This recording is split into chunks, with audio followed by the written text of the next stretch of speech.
Hello friends, कैसे हैं आप सब लोग। आशा करता हूँ कि लोग मस्त होंगे, स्वस्थ होंगे, भी तंदुरुस्त होंगे और इंजॉय करते होंगे भाई। ठीक है, आप लोग तो मस्ती से पढ़ाई करते हैं, ठीक है, बहुत अच्छी बात है। चलिए फ्रेंड्स, आज देखते हैं हम लोग कक्षा 7 का अगला चैप्टर। ठीक है, अध्याय कितना था? अध्याय आज होगा मेरा 4। ओके, अध्याय 4 हो जाएगा आज एनसीईआरटी एससीईआरटी का दोनों का। जो एनसीईआरटी एससीईआरटी का मैं आज सीरीज चला रहा हूँ, ठीक है, उसमें मेरा आज क्लास चौथा क्लास होगा आज, अध्याय 4। तो फ्रेंड्स, हम आपको पता है कि N C R T S C R T मतलब क्लास हम लोग का हम चला रहे हैं। ठीक है, तो 6 to 10 का हम मेरा ये है कि 6 to 10 तक आपका N C R T S C R T clear करा दूंगा। ठीक है, तो उससे रिलेटेड आज चैप्टर है देयरफॉर, जो काफ़ी इंपॉर्टेंट एग्जाम में एक क्वेश्चन तो यहाँ से पूछता ही है आपका। ठीक है, इस चैप्टर से आप देख सकते हैं प्रीवियस ईयर में टीआरई 1 में टीआरई 2 में यहाँ से इस चैप्टर में से आपका क्वेश्चन आया है। ठीक है, तो ये काफ़ी इंपॉर्टेंट क्वेश्चन है, ध्यान से देखेंगे। और पूरा आपका कंटेंट एनसीईआरटी एससीईआरटी का, ज्यादा मैं क्वेश्चन नहीं लिखा हूँ भाई, जितना आपका एनसीईआरटी एससीईआरटी में है मैं उतना ही लिखता हूँ। ठीक है, आप देख सकते हैं जाकर के आपका एनसीईआरटी क्लास 7 का खोल देंगे। ओके, तो देखते हैं आज बहुत इंपॉर्टेंट टॉपिक है आज का। चलिए फ्रेंड्स, पहला क्वेश्चन क्या है? पहला क्वेश्चन आपका है, क्वेश्चन नंबर 1 में क्या देखा है? ओजोन गैस, ओजोन गैस वायुमंडल की किस परत में मौजूद होती है? ओजोन गैस वायुमंडल की किस परत पर मौजूद होती है? सबको पता होगा किस परत पर मौजूद होती है भाई। क्या वो समताप मंडल में मौजूद होती है ओजोन गैस?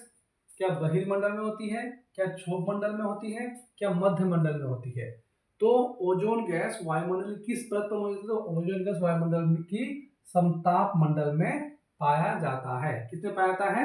समताप मंडल में ही आपको क्या पाया जाता है? ओजोन गैस पाया जाता है। कौन सा मंडल में? समताप मंडल। याद रखेंगे कि ओजोन गैस वायुमंडल के समताप मंडल में पाया जाता है। ओके, चलिए, बहुत इंपॉर्टेंट क्वेश्चन है। कौन सा मंडल में पाया जाता है? समताप मंडल में पाया जाता है। हवाई जहाज वायुमंडल के किस परत में उड़ाते हैं? हवाई जहाज को वायुमंडल की कौन सी परत में उड़ाया जाता है? क्या क्षोभ मंडल में उड़ाते हैं? क्या समताप मंडल में उड़ाया जाता है? क्या मध्य मंडल में या आयन मंडल में? तो क्या कौन सा मंडल में उड़ाया जाता है भाई? हवाई जहाज को वायुमंडल किस परत पर उड़ाते हैं? तो हवाई जहाज को वायुमंडल के समताप मंडल में उड़ाया जाता है। ऑप्शन नंबर बी आपका करेक्ट हो जाएगा कि वायुमंडल हवाई जहाज जो है वायु किस परत में? तो समताप मंडल में हवाई जहाज को उड़ाया जाता है। ओके, चलिए नेक्स्ट क्वेश्चन। क्वेश्चन नंबर 3 क्या है? पृथ्वी के तापमान में वृद्धि को डैश के रूप में जाना जाता है। पृथ्वी का जो तापमान में वृद्धि होती है, पृथ्वी के तापमान में जो वृद्धि होती है उसको हम किस रूप में जानते हैं? ठीक है, क्या वो ग्रीन हाउस प्रभाव को बोलते हैं? क्या भूमंडलीय तापन बोलते हैं? या पारिस्थितिकी बोलते हैं? तो क्या बोलते हैं भाई? पृथ्वी के तापमान में वृद्धि को के रूप में जानते हैं, तो ग्रीन हाउस प्रभाव के रूप में जानते हैं। ऑप्शन नंबर बी आपका करेक्ट हो जाएगा, यानी ग्रीन हाउस प्रभाव। जो हम पृथ्वी जो गर्म हो रहा है, ठीक है, तो उसी को हम क्या कहेंगे? ग्रीन हाउस प्रभाव के नाम से जानते हैं। ओके, चलिए भाई, क्वेश्चन नंबर 4 में क्या है? पौधों के उनके उत्तरजीविता के लिए आवश्यक गैस है। पौधों को जीवित रहने के लिए उत्तरजीविता के लिए कौन सी गैस आवश्यक है? क्या वो हाइड्रोजन है? क्या वो नाइट्रोजन है? क्या वो ऑक्सीजन है? या नन ऑफ दिस? तो कौन सा ऑप्शन हो जाएगा भाई इसका?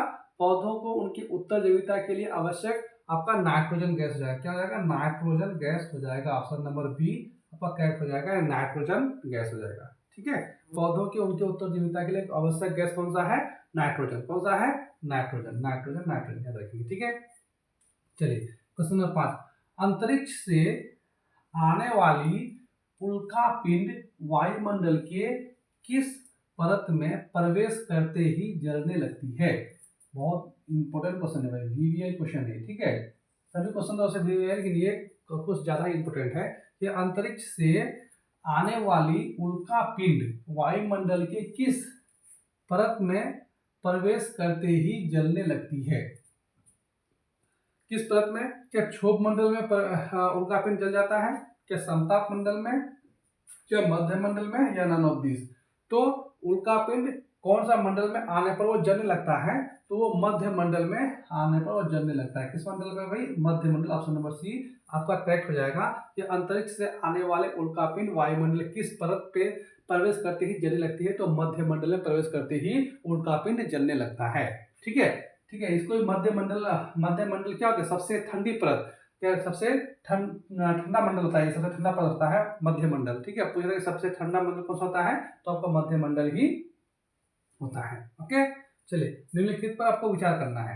हाइट ग्रह का है, किसका कितना हाइट है वो बताना है। चलिए, क्षोभ मंडल का हाइट कितना है? क्या 13 किलोमीटर सही है। समताप मंडल का हाइट कितना है? 50 किलोमीटर होता है।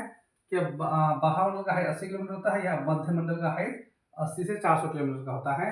तो ऑप्शन नंबर ए करेक्ट हो जाएगा कि क्षोभ मंडल का हाइट 13 किलोमीटर होता है। ऑप्शन नंबर बी भी करेक्ट हो जाएगा, समताप मंडल का हाइट 50 किलोमीटर का होता है। उसके बाद बाहामंडल का हाइट कितना होता है? बाहामंडल का हाइट 80 किलोमीटर होता है। ये आपका बाहामंडल का हाइट कितना देखा है यहाँ पे? बाहामंडल का हाइट आपका 80 किलोमीटर, ये गलत हो जाएगा आपका। यहाँ मध्य मंडल जो है, मध्य मंडल का हाइट जो 80 से 400 नहीं, मध्य मंडल का हाइट जो होता है 80 किलोमीटर तक होता है। कितना तक होता है? 80 किलोमीटर तक ही मध्य मंडल का हाइट होता है, उसके ऊपर बाहामंडल आ जाएगा। यानी 80 से लेकर 400 किलोमीटर तक आपका बाहामंडल आ जाएगा, वायुमंडल आ जाएगा। तो ऑप्शन नंबर सी और डी दोनों आपस में क्या है? गलत है। और ऑप्शन नंबर ए और बी गलत। तो उपरोक्त में कौन सही है? तो ऑप्शन ए हो जाएगा आपका।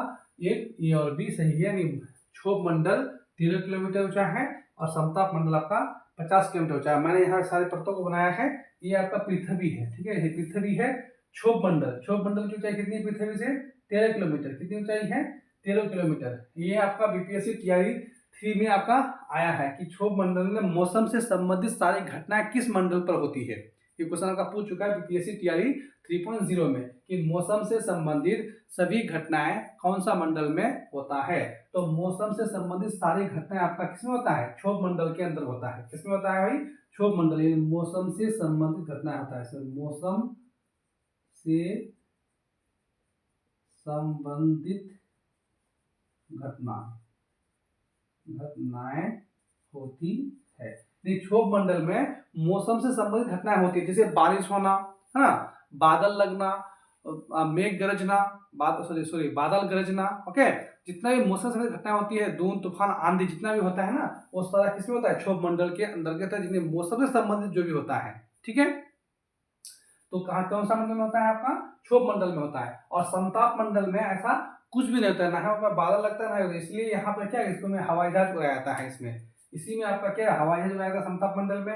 ठीक है, इसी में आपका ओजोन है, O3 है, O3 गैस इसी में पाया जाता है, O3 लेयर। ठीक है, और इसमें आपका समताप मंडल में आपका हवाई जहाज को भी आपको उड़ाया जाता है। किसमें? आपको समताप मंडल में हवाई जहाज को भी उड़ाया जाता है। और मध्य मंडल को सबसे सबसे ठंडा मंडल बोलते हैं इसको, मध्य मंडल क्या बोलते हैं? सबसे ठंडा मंडल बोलते हैं उसको, मध्य मंडल को। ओके, और उल्का पिंड इसी मंडल पर आने से क्या होता है? जल जाता है। जब अंतरिक्ष से कोई उल्का पिंड आता है तो मध्य मंडल में आने के बाद आप जल जाता है। ठीक है, जो मैंने आपको उसमें बताया। ओके, तो इसकी ऊंचाई कितनी है? समताप मंडल की ऊंचाई 50 किलोमीटर है और मध्य मंडल की हाइट देखें कितना? 80 किलोमीटर। यानी मध्य मंडल कितना ऊंचा है भाई? 80 किलोमीटर तक ऊंचा है। इसी का उसके ऊपर क्या है? मध्य मंडल के ऊपर बाहा वायुमंडल है। क्या है भाई?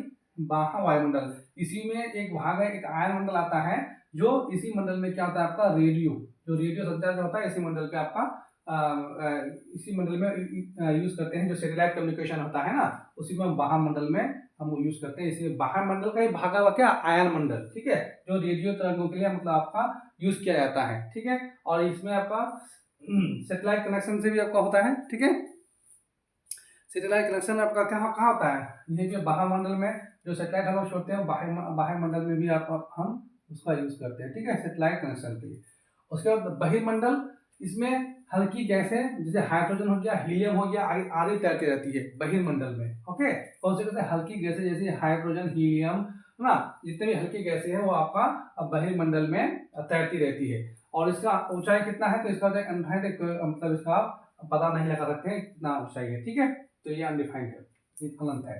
तो क्षोभ मंडल की ऊंचाई 13 किलोमीटर है, समताप मंडल की ऊंचाई 50 किलोमीटर है और मध्य मंडल की ऊंचाई 80 किलोमीटर है और आपका बाह्य वायुमंडल की ऊंचाई 400 किलोमीटर है और इसका पता नहीं। ठीक है, तो बहिर्मंडल में हाइड्रोजन हीलियम जैसी हल्की गैसें तैरती हैं और बाह्यवायुमंडल में आपका रेडियो तरंगे, उसके बाद आपका सैटेलाइट कम्युनिकेशन आपका बाह्यवायुमंडल में आता है। मध्यमंडल क्या होता है, सबसे ठंडा मंडल होता है, इसी में उल्का पिंड आकर आपका क्या होता है, उल्का पिंड आपका जल जाता है इसी में मध्यमंडल में। समताप मंडल में हवाई जहाज उड़ाया जाता है और ओजोन O3 आपका समताप मंडल के अंदर पाया जाता है। और क्षोभ मंडल में मौसम से संबंधित सारी घटनाएं होती है, मौसम से संबंधित सारी घटनाएं होती है, ठीक है, जितना भी मौसम से संबंधित घटनाएं होती है, बादल गरजना, ठीक है, और बारिश होना, तो सारा किसमें होता है आपका क्षोभ मंडल के, सॉरी क्षोभ मंडल है भाई, क्षोभ मंडल नहीं, क्षोभ मंडल के अंदर ही होती है, ठीक है। ये आपका पृथ्वी है, तो मैंने इसको बता दिया, बहुत काफी इंपोर्टेंट है। यहाँ से तो बीपीएससी तैयारी इस मंडल से बीपीएससी तैयारी 3 में क्वेश्चन पूछ दिया कि मौसम से संबंधित सारी घटनाएं कहाँ पे होती है, क्षोभ मंडल में होती है, ठीक है। समताप मंडल में क्या क्या होता है, समताप मंडल में हवाई जहाज को उड़ाया जाता है और O3 उसमें होता है, ठीक है। और मध्यमंडल सबसे ठंडा मंडल है, ठीक है, और इसमें उल्का पिंड आकर के जल जाता है, जो अंदर से आता है। उसके बाद बाह्य वायुमंडल, इसी में आपका इसके अंदर क्या आता है आपका 80 से 400 आयन मंडल भी आता है, जो रेडियो संचार और किसी सेटेलाइट कम्युनिकेशन के लिए हम लोग यूज करते हैं। उसके बाद आपका बहिर्मंडल, जो हल्की गैसें होती है उसमें तैरते रहता है बहिर्मंडल में, ठीक है, हाइड्रोजन हीलियम जैसी गैसें आपका बहिर्मंडल के अंदर तैरती रहती है। चलिए भाई, ये काफी इंपोर्टेंट है, इसको आप अच्छे से याद कर लेंगे, ठीक है। चलिए आप एससीईआरटी का क्वेश्चन है, देखते हैं कि वायुमंडल के सबसे ऊपरी परत कौन सा होता है, वायुमंडल के सबसे ऊपरी परत कौन सा होता है, क्या समताप मंडल होता है, बाह्यमंडल होता है, क्षोभ मंडल होता है या मध्यमंडल होता है। तो वायुमंडल के सबसे ऊपरी परत कौन सा, बाह्यमंडल होता है, ओके। वायुमंडल का ऊपरी परत, ये तो बाह्यमंडल, तो बाह्यमंडल आप बोल सकते हैं कि बाह्यमंडल होता है, ठीक है। उसका क्या है, वायुमंडल में ऑक्सीजन की मात्रा है, वायुमंडल में ऑक्सीजन की मात्रा कितनी होती है, क्या 25.42% होती है, क्या 78.0% होती है, क्या 20.99% होती है या 2.00% होती है। तो वायुमंडल में ऑक्सीजन की मात्रा कितनी होती है, तो 20.99% होती है। कितना होती है भाई, 20.99%, इतना आपका ऑक्सीजन पाया जाता है वायुमंडल के अंदर, ओके।